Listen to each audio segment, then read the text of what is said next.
March 8 അന്താരാഷ്ട്ര വനിതാ ദിനം. ഈ സമയത്ത് സമൂഹത്തിൽ മുൻകിടയിലേക്ക് വന്നിട്ടുള്ള അല്ലെങ്കിൽ മുൻനിരയിലേക്ക് വന്നിട്ടുള്ള വനിതകളെ ആദരിക്കുന്ന സമയം കൂടിയാണ്. നമ്മുടെ സമീപത്തുള്ള വനിതകളിൽ ഒരു വ്യക്തിത്വമാണ് ഇവിടെ വന്നിട്ടുള്ളത്.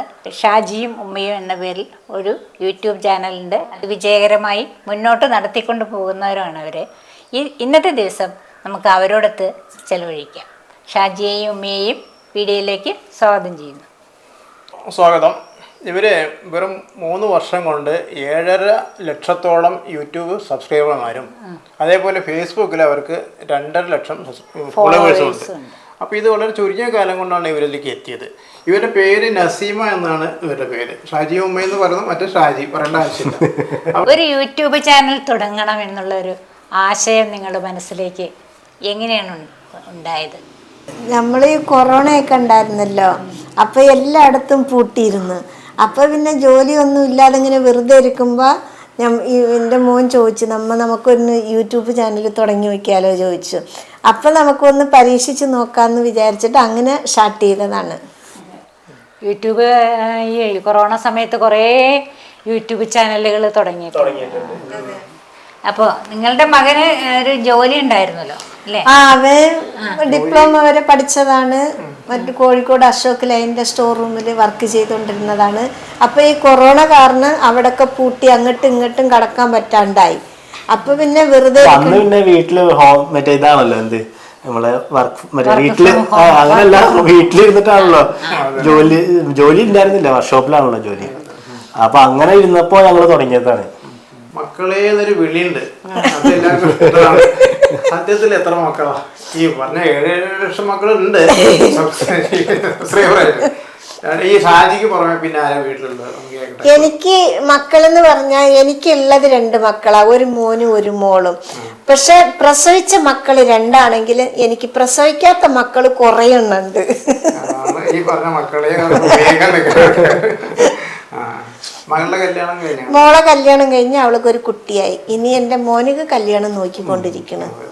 ഈ ചാനലിന്റെ വളർച്ചയിൽ അസൂയുള്ളവരുണ്ടോ?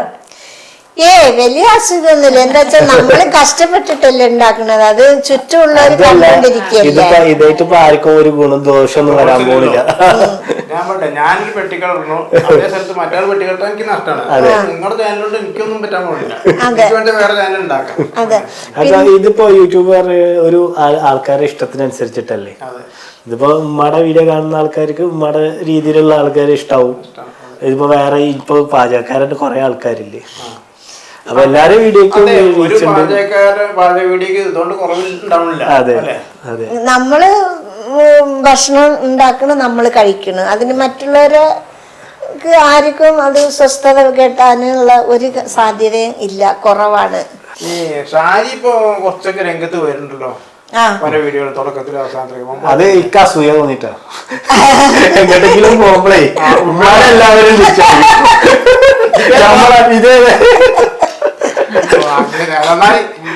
രണ്ടെണ്ണം വേണ്ടേ?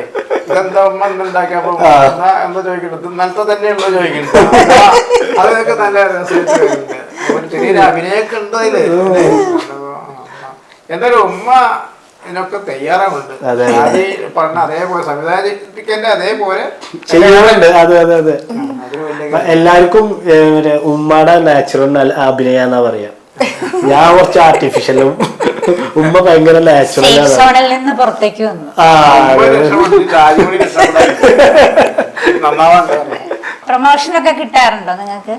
കിട്ടാറുണ്ട്. അപ്പൊ എങ്ങനെയാണിത് പ്രൊമോഷൻ? ഓരോരുത്തർ മെസ്സേജ് അയക്കും, ഞാനാണ് അതിന്റെ ഡീൽ ചെയ്യുക. പിന്നെ എല്ലാതും ഒന്നും ചെയ്യാറില്ല.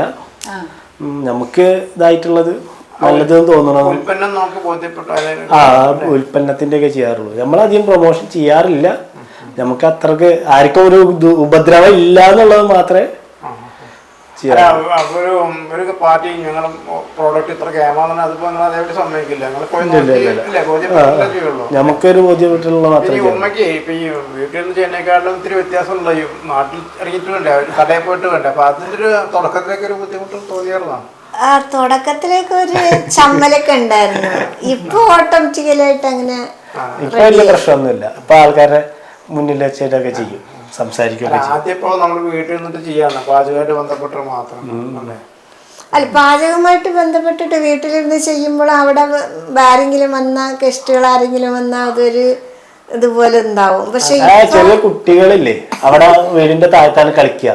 അപ്പൊ അവര് വന്നാലടക്കം ഉമ്മാക്ക് ഫസ്റ്റ് ടൈമില് ഭയങ്കര പ്രശ്നമായിട്ടുണ്ട്. അപ്പൊ ആകെ ചൂടാവുകയൊക്കെ ചെയ്യുന്നോട്. ആദ്യം ചിലപ്പോ 2-3 ഷോട്ടൊക്കെ എടുക്കേണ്ടി വരും. അപ്പൊ 1-2 വട്ടമൊക്കെ പറയിപ്പിച്ചാല് പിന്നെ നമ്മളോട് അവിടെ ചാടിക്കയറാൻ വരും. അത് നമ്മൾ ആരെങ്കിലും കണ്ടാകെ കൺഫ്യൂഷൻ ആവും. കുട്ടികൾ വന്നാലും ശരി, വലിയ ആൾക്കാരെ വന്നാലും ശരി, അവര് നമ്മളെ തന്നെ ഇങ്ങനെ നോക്കി നിൽക്കും. എന്താ പറയണ്ടേന്നുള്ളതേ. പാചകത്തിൽ ഇപ്പൊ ഉപ്പിട്ട് ഇളക്കുക അല്ലെങ്കിൽ വേറെ ചെയ്യാന്ന് പറയുന്നപ്പോ ഒരു കൺഫ്യൂഷൻ. അത് ഓക്കെയാണ്. പക്ഷെ സംസാരിക്കുമ്പോ നമ്മള് പാചകം ഇന്ന ഉപ്പിടണ്, മസാല ഇടണ്, മുളകിടണ്, മല്ലി ഇടണ് എന്നൊക്കെ പറയണല്ലോ. പറയുമ്പോ അതൊരു കൺഫ്യൂഷൻ ആവും ആരെങ്കിലും ഉണ്ടെങ്കിൽ. ഇപ്പൊ കുഴപ്പമൊന്നുമില്ല. ഇപ്പൊ ഓട്ടോമാറ്റിക്കലായിട്ട് ആര് വന്നാലും ഓക്കെ. കുട്ടികളെയൊക്കെ ഞാൻ ആട്ടി പറഞ്ഞേക്കും, പൊയ്ക്കോടി. പുറത്തിറങ്ങിയിട്ട് വീഡിയോ എടുക്കുക, ഈ വ്ളോഗിങ്ങിനെ പറ്റി ചിന്തിക്കണ്ടോ? പുറത്ത് ആരെങ്കിലും ഒരു പൊതുസ്ഥലത്ത് പോയിട്ട് ഈ അല്ലാണ്ട് അത് ഉമ്മാക്ക് ഇപ്പൊ പ്രശ്നമൊന്നുമില്ല. ഇപ്പൊ പ്രശ്നമില്ല. എനിക്ക് ഭയങ്കര പ്രശ്നം. ഒരു ആദ്യമൊക്കെ ഞാൻ പിന്നെ എനിക്ക് പ്രശ്നമില്ലാത്ത എന്താന്ന് പറഞ്ഞാൽ നമ്മൾ ഈ കച്ചവടത്തിലൊക്കെ പോയിട്ട് പലരോടും സംസാരിച്ചിട്ടുള്ള ഒരു ഇതുണ്ടല്ലോ, അതുകൊണ്ടാവാം ആദ്യം അങ്ങനെ ഒരു ചമ്മലുണ്ടെങ്കിലും പിന്നെ അത് ഓട്ടോമാറ്റിക്കലായിട്ട് റെഡിയായി. ജീവിതത്തിന്റെ ഭാഗമായിട്ട് ചെയ്യുന്നുണ്ട്. ഇവനതില്ല. ആദ്യമായിട്ട് ഇങ്ങനെ ഒരു അഭിപ്രായം മകൻ പറയുമ്പോ എന്ത് തോന്നി ഉമ്മയ്ക്ക്? കാരണം നിങ്ങൾക്ക് അത്ര പരിചയം ഉണ്ട് തോന്നല്ല, ഈ ഫേസ്ബുക്കും യൂട്യൂബൊന്നും പരിചയം ഇല്ലാത്ത ഒരാളായിരിക്കണം എന്ന് ഞാൻ വിചാരിക്കണം. അപ്പൊ എന്ത് തോന്നി? അത് ഇപ്പം മാഷ് പറഞ്ഞത് ശരിയാണ്. എനിക്ക് ഞാൻ പറഞ്ഞില്ലേ, യൂട്യൂബും ഫേസ്ബുക്കും ഇതൊക്കെ എന്താണെന്നൊന്നും എനിക്കറിയില്ല. എനിക്കൊരു കുഞ്ഞു ഫോണായിരുന്നു, ഈ നമ്പർ അടിച്ച് വിളിക്കാൻ മാത്രമാണ് ഫോണ്. അപ്പം ഇവൻ പല പ്രാവശ്യം ചോദിക്കും ഞാൻ വേറെ ഫോൺ വാങ്ങി തരുന്നു. ഞാൻ വേണ്ട പറഞ്ഞിട്ട് ഒഴിഞ്ഞു മാറാ ചെയ്ത്. എനിക്ക് ഇത് മതി, വിളിച്ചാൽ കിട്ടണം, അത്രേ ഉള്ളത്. അപ്പോഴാണ് ഇവൻ്റെ ഫോണിൽ കാണിച്ചു തന്നത്, ഇതൊക്കെയാണ് യൂട്യൂബ്, ഇതിങ്ങനെ നമുക്കൊന്ന് ചെയ്ത് നോക്കാമെന്ന്. അപ്പം ഞാനിങ്ങനെ ആലോചിച്ചിരുന്നപ്പോൾ അപ്പം ഞാൻ ഇവനോട് ചോദിച്ചു, ചെയ്ത ഉടനെ നമുക്ക് പൈസ കിട്ടുമെന്ന്. അപ്പം ഇവൻ പറഞ്ഞു അങ്ങനെ പൈസ ഒന്നും കിട്ടില്ലമ്മ, കുറച്ച് നമ്മൾ ബുദ്ധിമുട്ടണം, അപ്പോഴേ പൈസ കിട്ടുമെന്ന്. എന്നാൽ നമുക്ക് തുടങ്ങാച്ചിട്ട് എനിക്ക് അങ്ങനെ ഒന്നും ഉണ്ടായിരുന്നില്ല, ഒരാശങ്ക ഉണ്ടായിരുന്നില്ല. വെറുതെ ഇരിക്കുന്നത് എനിക്കിഷ്ടമല്ല. അപ്പം ഇതൊരു പണിയല്ലേ, അപ്പം അതങ്ങനെ ചെയ്യാച്ചിട്ട് ആദ്യം ഞങ്ങളൊരു ഇടിച്ചമ്മന്തിയാണ് ഉണ്ടാക്കി പോസ്റ്റ് ചെയ്തത്. ഞാൻ ചോദിക്കുന്നത് ഈ തുടക്കത്തിൽ ഇതിന് കുറച്ച് സബ്സ്ക്രൈബർമാർ വരണം, ഫോളോവേഴ്സ് കിട്ടും, ഇതൊന്നും ഇല്ലാത്തൊരു കാലം ഉണ്ടായപ്പോൾ അത് വേണ്ടിയിരുന്നില്ല എന്ന് എപ്പോഴും തോന്നുന്നുണ്ടായോ? എന്നോട് ഉമ്മ പണിക്ക് പോവാ, വേറെ എന്തെങ്കിലും പണി നോക്ക് നാട്ടില്, അതിനെ പറഞ്ഞിട്ടുണ്ടായിരുന്നു. ഞാൻ പിന്നെ അപ്പോഴും ഒരു വർക്ക്ഷോപ്പിൽ ഉണ്ടല്ലോ, അതുകൊണ്ട് വിചാരിച്ചിട്ട് നാട്ടിലെ അങ്ങോട്ട് പോകാൻ പറ്റാത്തത് കൊണ്ട് നമുക്ക് വേറെ പണിയൊന്നും നോക്കാൻ പറ്റില്ലല്ലോ. അത് മാത്രല്ല, ഇതിന് മുടക്കുമുതലുണ്ടല്ലോ. ട്രൈപോഡ് അങ്ങനെയുള്ള സാധനങ്ങള്, ക്യാമറ ഇതൊക്കെ വേണമല്ലോ, മൈക്ക് ഇതൊക്കെ വേണം. അപ്പൊ അതിന്റെ തുടക്കത്തില് അതുണ്ടായിരുന്നു, അത് കയ്യിലുണ്ടായിരുന്നു. എനിക്കത് ഇഷ്ടമുള്ള ഇതുള്ളതുകൊണ്ടേ ക്യാമറയും ഒരു ട്രൈപോഡും ഒക്കെ ഉണ്ടായിരുന്നു, വാങ്ങേണ്ടി വന്നിട്ടുണ്ടായിരുന്നു. കുറച്ച് എഡിറ്റിങ്ങും അല്ലെങ്കിൽ ക്യാമറ ആയിട്ടുള്ള പരിപാടി ഉള്ള ആളായിരുന്നു. പക്ഷെ മറ്റൊരു കാര്യം, പാചകത്തിന് നിസ്സാരം പോരല്ലോ, വെറുതെ വർത്താനം പറഞ്ഞ വീഡിയോ ഒക്കെ ആയിരുന്നു. ഇത് നിങ്ങൾ ഈ സാധനം വാങ്ങണം, ഉണ്ടാക്കണം, പിന്നെ അത് സക്സസ് ആവണം. അപ്പൊ അതിന് ചെലവ് തന്നെയാണല്ലോ അല്ലേ? അതിനേ ഞങ്ങൾ ആദ്യം ഇടിച്ചമ്മന്തി ഇതൊക്കെ വീട്ടിലുള്ള സാധനങ്ങൾ തന്നെയല്ലേ, അതിന് വലിയ മുടക്ക് മുതലുള്ള സാധനങ്ങളാണോ? അപ്പൊ ഇത് തുടങ്ങാൻ വേറൊരു കാരണം കൂടി ഉണ്ടായി. ഞാൻ വണ്ടി പഠിക്കാൻ പോയി, അപ്പൊ വീണ് കാലൊടിഞ്ഞ് വീട്ടിലിരിക്കുകയാണ്. അപ്പൊ ഇവനിക്കും പുറത്തു പോകാൻ പറ്റില്ല, എന്റെ ഒറ്റയ്ക്കാക്കിയിട്ട്. അപ്പൊ നടക്കാനും പറ്റത്തില്ല, അങ്ങനെ വലിച്ചാ നടക്കുക മാറിയിട്ട്. അപ്പോഴാണ് ഞങ്ങളൊരു ഇടിച്ചമ്മന്തി നിലത്തിരുന്നിട്ടാണ്, നിലം ഒന്ന് വൃത്തിയാക്കിയിട്ട് അവിടെ വെച്ചിട്ടാണ് ഈ ഇടിക്കണ കല്ല് കൊണ്ടുവച്ചിട്ട് മുളകും ഉള്ളിയൊക്കെ ചുട്ടിട്ട് ഇടിച്ച് ഉണ്ടാക്കിയത്. പക്ഷെ അപ്പം ആ വീഡിയോയ്ക്കൊക്കെ നമ്മൾ വീട്ടിൽ ഉപയോഗിക്കുന്ന സാധനങ്ങൾ മതി. അപ്പം അങ്ങനെ സിമ്പിളായിട്ട് ഉണ്ടാക്കിയാണ് പിന്നെ കുറച്ച് മേലേക്ക് പോയത്. അപ്പം ഈ സബ്സ്ക്രൈബർ എന്ന് പറഞ്ഞത് ആദ്യം ഒന്നും ഉണ്ടായിരുന്നില്ല. ഇവൻ പറയും അമ്മ 10 ഉള്ളു, 15 ഉള്ളു, അല്ലെങ്കിൽ 25 ഉള്ളു. അപ്പൊ ഞാൻ ഇവനോട് പറയും, എന്നാ നീ വേറെ വല്ലതും പണിക്ക് പോയിക്കോ, ഇതൊക്കെ നിർത്തി വെച്ചിട്ട് ഞാനും എന്റെ പണിക്ക് പോയിക്കോളാ പറഞ്ഞിട്ട്. അപ്പൊ ഇവന് ഒരു ഉള്ളിലൊരു ഭയങ്കര പ്രദേശം. ഇവനക്ക് പണ്ടേ ആഗ്രഹമുള്ള ഒരു മേഖലയായിരുന്നു. ഇഷ്ടപ്പെട്ട വിഷയം ചെയ്യുമ്പോൾ ഈ പണ്ടേ ആഗ്രഹമുള്ള ഒരു മേഖലയായിരുന്നു ഈ യൂട്യൂബ് പറയുന്നത്. അപ്പൊ ഇവനിങ്ങനെ പിടിച്ചു നിന്ന്. പിന്നെ 2 മാസം കഴിയാ ഇങ്ങനെ നമുക്കൊരു ഇൻട്രസ്റ്റ് തോന്നി. സബ്സ്ക്രൈബർ 100ആയി, 200ആയി, 500ആയി എന്നൊക്കെ പറഞ്ഞ്. അപ്പൊ പിന്നെ ഇങ്ങനെ മേലേക്ക് പോയി. അപ്പൊ നമുക്ക് ആവേശം കൂടി വന്നു. അതെ, ഇങ്ങനെ ആവേശമൊക്കെ കൂടി വന്നപ്പോൾ സബ്സ്ക്രൈബേഴ്സ് കൂടി വരുന്നതിനനുസരിച്ച് നമുക്ക് കമന്റുകളും ഈ നെഗറ്റീവ് കമന്റുകളും പോസിറ്റീവ് കമന്റുകളും ഒക്കെ ഉണ്ടാവുമല്ലോ, നിർദ്ദേശങ്ങളൊക്കെ ഉണ്ടാവും. അതൊക്കെ ഉണ്ടായിരുന്നു. എല്ലാരും സപ്പോർട്ട് ചെയ്യാ, സൂപ്പറാണ് എന്നൊക്കെ പറയുമ്പോ നമുക്കൊരു ഇൻട്രസ്റ്റ് കൂടാ ചെയ്തത്. പക്ഷെ അതുണ്ടാവും. അത് നമ്മൾ കേട്ടിട്ട് അങ്ങ് വിടും. ഒരു ചെവിയിൽ കേട്ട് മറ്റേ ചെവി. ആ നെഗറ്റീവ് കമന്റ് വരുമ്പോഴും നമുക്ക് സപ്പോർട്ടായിട്ട് വേറെ കമന്റുകൾ വന്നിട്ടുണ്ടാവും. നിങ്ങൾക്ക് ഇഷ്ടമുള്ളെങ്കിൽ കണ്ടാ മതി, പിന്നെന്തിനാ നിങ്ങൾ കാണാൻ നിൽക്കുന്നത്. നമ്മൾ കൊടുക്കേണ്ട ആവശ്യം ഉണ്ടായിരുന്നില്ല. വേറെ ആൾക്കാർ അതിന്റെ മറുപടികൾ അത് കൊടുത്തിട്ട് പിന്നെ പറയുമ്പോ ചെയ്തോളിട്ട ഞങ്ങൾ സപ്പോർട്ട് ഉണ്ടാവും എന്നൊക്കെ പറയുമ്പോ നമുക്കതൊരു ഭയങ്കര ഒരു ഇൻട്രസ്റ്റും വാശിയും കൂടിയായിരുന്നു. ചെലവുണ്ടാവുമല്ലോ. അപ്പൊ ഈ ഭക്ഷണ സാധനങ്ങൾ ഉണ്ടാക്കി കഴിഞ്ഞ് കഴിഞ്ഞാൽ അത് മുഴുവനും നിങ്ങൾ 2 പേരും കൂടെ കഴിച്ചാൽ തീരില്ല.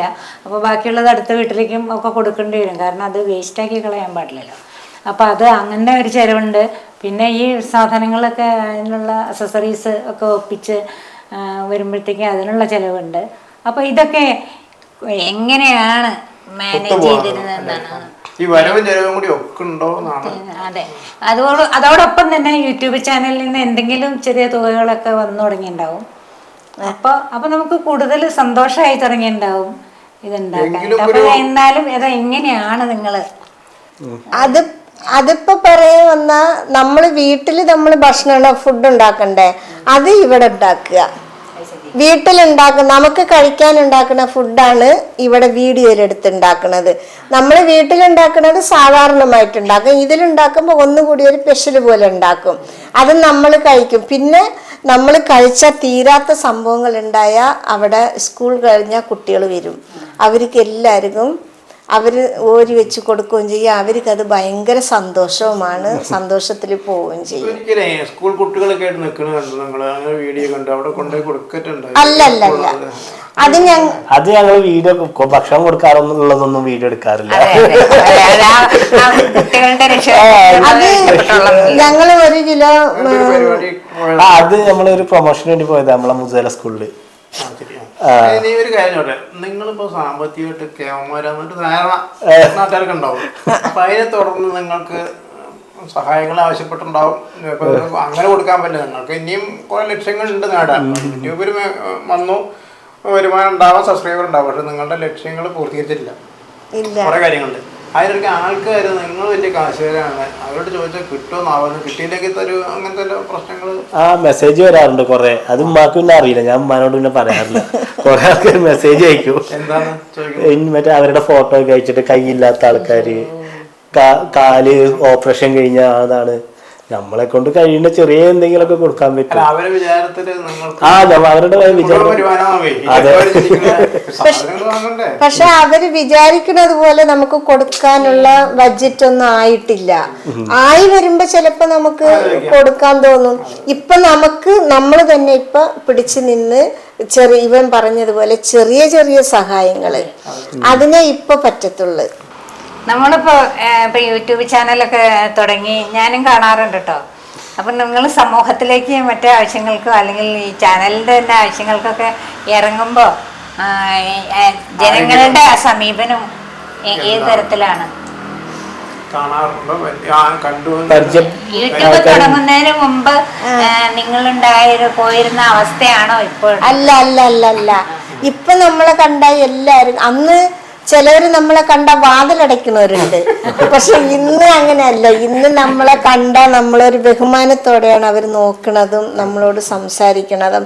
നമ്മളോട് സംസാരിക്കാത്തവരും നമ്മളെ കണ്ട ഒരു വാക്കെങ്കിലും മുണ്ടും, അല്ലെങ്കിൽ നമ്മളെ കണ്ടാൽ ഒന്ന് ചിരിക്കുമെങ്കിലും ചെയ്യും. അല്ല, നാട്ടിലല്ലാണ്ട് എത്തി ദൂരെ പോയി അവിടുന്ന് വല്ല പരിചയക്കാരും കണ്ടിട്ടുണ്ടോ? ഓ, ഇഷ്ടം പോലെ. അവർക്കൊക്കെ നമ്മളെ കണ്ട ഭയങ്കര മതിപ്പാണ്. അപ്പൊ മനസ്സിലാക്കും ഈ ഫോണിൽ കൂടി അതെ അതെ, ഈ ഫോൺ ഇതൊന്നും വേണ്ടെന്ന് പറഞ്ഞ ആളാണ്. അല്ലേ? മാത്രല്ല മുമ്പത്തെ ചില ജോലികളെ പറ്റി ഇപ്പൊ പറഞ്ഞല്ലോ. അപ്പൊ വാതിലടച്ചു എന്നൊക്കെ പറയുമ്പോ എന്തായിരുന്നു അന്ന്? സെയിൽസ് ആയിരുന്നു അത്. നമ്മള് മെഴുകുതിരിയുടെ ബിസിനസ് ആയിരുന്നു. മെഴുകുതിരി പറഞ്ഞ ഒരാള് എന്നെ ഏൽപ്പിച്ചതാണ്. അവർക്ക് ഒരു റൂം നിറച്ച് മെഴുകുതിരി ഉണ്ടാക്കി വെച്ചിട്ടുണ്ട്. അത് സെയിൽ ചെയ്യാൻ ആരുമില്ല. ആ ഉണ്ടാക്കിയ ആള് ഗൾഫിലും പോയി. എൻ്റെ അവസ്ഥ കണ്ടിട്ട് എന്നോട് ചോദിച്ചതാണ്, നീ മെഴുകുതിരി വിറ്റ് തരുവോ ചോദിച്ചു. അപ്പം എനിക്ക് അതിനെ പറ്റിയിട്ട് ഒന്നും അറിയില്ല. എന്നാലും ഞാൻ ധൈര്യമായിട്ട് ശരി ഞാൻ ചെയ്യാ പറഞ്ഞിട്ട് കൊണ്ടുപോയി. അപ്പൊ അവരെന്നോടൊരു വാക്ക് പറഞ്ഞു. നമ്മൾ വാടകയ്ക്കാണ് താമസിച്ചിരുന്നത്. അവരെന്നോട് പറഞ്ഞു, നിനക്ക് വാടക കൊടുക്കാനും അരി വാങ്ങാനും എടുത്തിട്ട് ബാക്കി പൈസ എനിക്ക് തന്നാ മതി പറഞ്ഞിട്ട്. അപ്പൊ ഞാനത് കടകളിലും വീട്ടുകളിലും അന്ന് അരമണിക്കൂർ 1 മണിക്കൂർ കറണ്ട് കട്ടുണ്ടായിരുന്നു. അപ്പൊ ആ കട്ട് പ്രകാരം എല്ലാരും എൻ്റെ അടുത്തുനിന്ന് വാങ്ങും. ആവശ്യമുള്ള സമയമാണ്. ഞാൻ കൊണ്ടുപോണത് തികയാതെ വരും. നമുക്ക് തൂക്കാൻ വരണേലേ കൊണ്ടുപോകാൻ പറ്റുള്ളൂ. അങ്ങനെ കൊണ്ടുപോയിട്ട് അങ്ങനെ വിറ്റ്. അപ്പൊ ഈ ഉണ്ടാക്കി വെച്ചിരുന്നത് കഴിഞ്ഞു. എന്നിട്ട് അവര് തന്നെ എനിക്ക് മെഴുകുതിരി എടുക്കാനുള്ള വഴി പറഞ്ഞു തന്നു, ഇത് ഉണ്ടാക്കി കാണിച്ചു തന്നു, പഠിപ്പിച്ചു തന്നു. അതിന്റെ ടൈ ഒക്കെ പാടെ തന്നു. അതായിരുന്നു. പിന്നെ മെഴുകുതിരിക്ക് പെട്ടെന്ന് വില കൂടിയപ്പോ ഞാൻ അതങ്ങ് നിർത്തിയിട്ട് ലാഭം മെഴുകിന് വില കൂടുമ്പോ നമുക്ക് 1 രൂപയുടെ മെഴുകുതിരി 100 എണ്ണം ഉണ്ടാക്കാൻ പറ്റും 1 കിലോ മെഴുകിലും. അപ്പൊ അത് 1 കിലോ. അപ്പൊ നമുക്ക് അവിടെ നിന്ന് തരുന്നത് 75-50 രൂപയാണ് 1 കിലോന്. അപ്പൊ നമുക്ക് അതിലൊരു ലാഭം കിട്ടും. പിന്നെ മെഴുകിന് തന്നെ 100 രൂപ 120 രൂപ ആയി. അപ്പൊ നമുക്കതിൽ ലാഭമില്ല.